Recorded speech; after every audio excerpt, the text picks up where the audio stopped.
Salam kenal buat seluruh para pelaku industri otomotif di Indonesia ya. Salam kenal, respect dari Duta Auto Solution.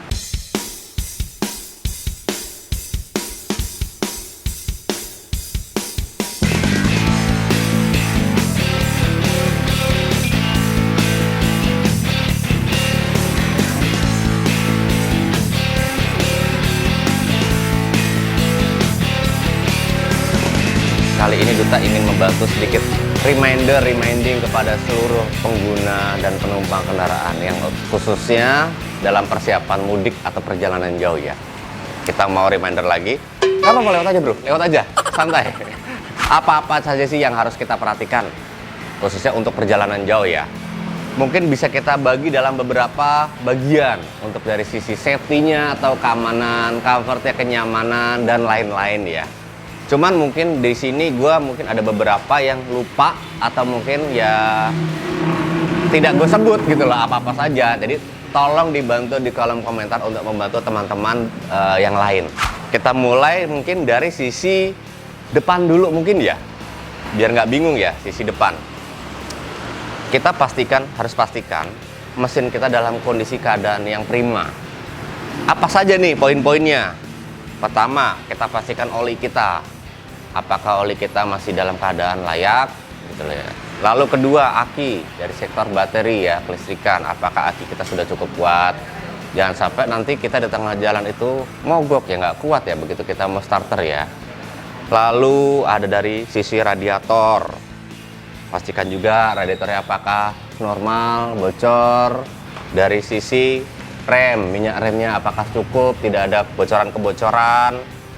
Lalu air wiper juga jangan lupa, nanti khawatir di saat hujan kita nggak bisa ngebersihin, susah ya kan. Banyak sih sebenarnya yang harus kita perhatikan ya.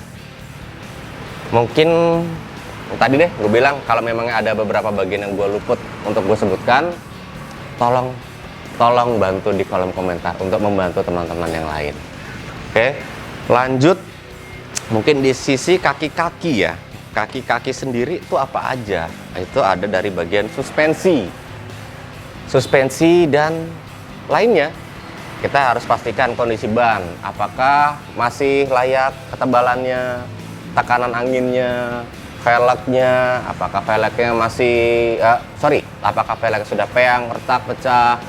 Jangan lupa untuk dibalancing velgnya dan dilakukan spuring, serta cek lain-lainnya seperti terot, busing-busing, shock breaker, per, dan lainnya.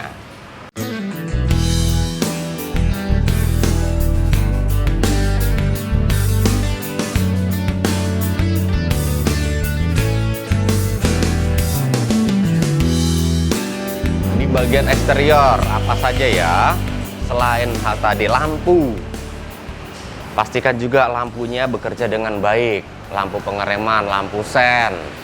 Tentunya jangan sampai nanti kita mengacaukan pengemudi lain di belakang. Tuh. Jangan lupa lampu depan juga harus dipastikan dengan kondisi nyala ya. Nah, kebetulan kali ini di Duta kita sedang ada customer Honda BR-V yang notabene sedang pemasangan full peredam, yang mana fungsinya itu sebenarnya untuk mengurangi kebisingan, tingkat kebisingan dari luar. Dan kebetulan juga ownernya ini melakukan upgrade di sisi audio. Tentunya peredaman tadi berfungsi untuk menghasilkan suara yang lebih clear juga ya. Itu sangat membantu. Nah, untuk sisi audionya kita lihat di interior dulu deh.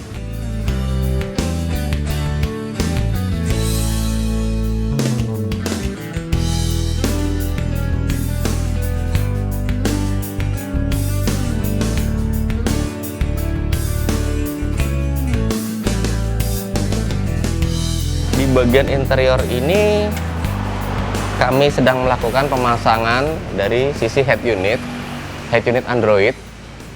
Tujuannya adalah untuk membantu hiburan ya di perjalanan jauh ya, agar tidak bosan.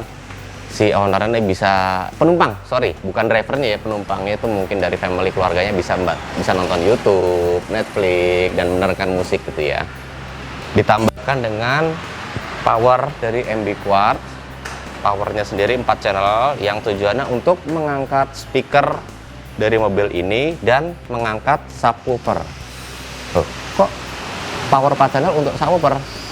Tenang, subwoofer yang kita pakai adalah subwoofer yang berukuran 6 inch dari Gramon ACS 6. Kayak apa sih subwoofernya kok bisa diangkat dengan power 4 channel ya? Nih.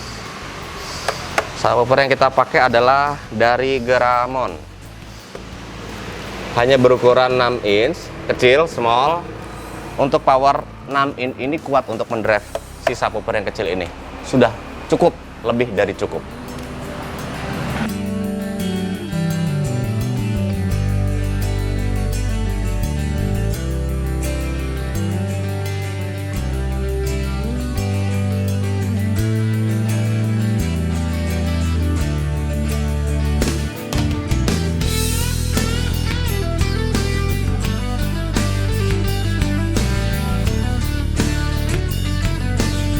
Saya lupa sebutkan di sini juga dengan penggunaan DSP.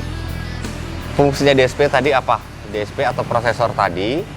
Nah, siap Mas Irfan. Terima kasih Mas Irfan. Fungsi DSP sendiri itu untuk mengatur suara dari speakernya. Jadi kita buat staging imagingnya untuk efek panggung. Jadi terkesan seolah-olah itu sang vokalis berada di tengah dari dashboard.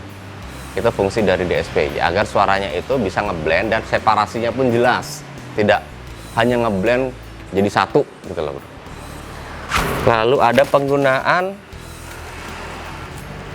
ini, apa ini? Lumbar back pillow dari Namota. Ini apa ini? Ini penyangga tulang punggung. Di bahannya sendiri dari memory foam. Memory foam itu bahan yang berbeda ya, bukannya semacam spons gitu ya. Dia sangat empuk.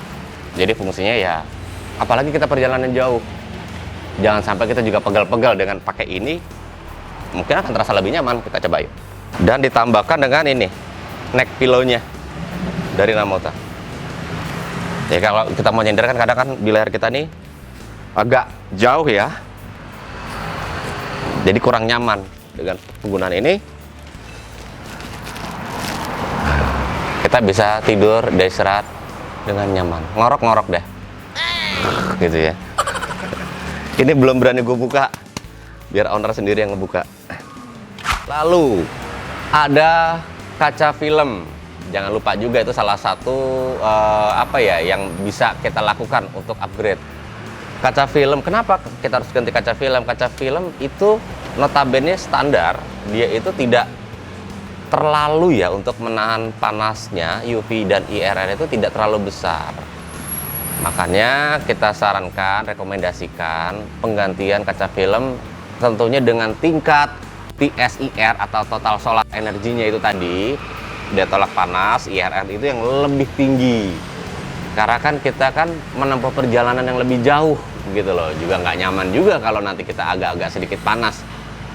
Tapi meskipun udah penggantian upgrade kaca film bukan berarti itu nolak 100%, bukan.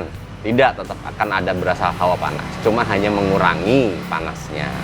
Jangan lupa juga ya, elektrikalnya semua dipastikan dalam kondisi baik.